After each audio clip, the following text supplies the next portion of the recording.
మారు మనసు పొందే, పశ్చాత్తాపం పొందే, దరిద్రాన్ని వదిలేస్తే మళ్ళీ చేర్చుకుంటాడు, మొదటి ప్రేమను పంచుతాడు.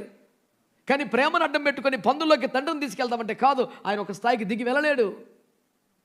కొడుకును అసహించుకొని కాదు, పందులను అసహించుకొని. కనుక ప్రియులారా, ఈ మాటను మీరు మన్నించండి, సీరియస్గా తీసుకోండి. ఒకడు క్రైస్తవ్యంలోకి రావడం అంటే ఏంటి తెలిసిన? ఓల్డేజ్ హోమ్కి వచ్చినట్టు కాదు, ఆర్ఫనేజ్కి వచ్చినట్టు కాదు,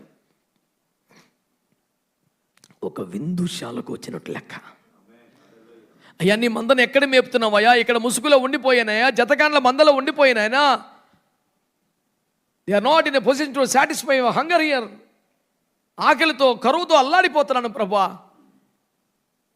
can you please show me the way అని గోలబెట్టి ఏడిస్తే ఏకంగా ఆయన దగ్గర నుండి ఎక్కడ తీసుకెళ్ళాడంట?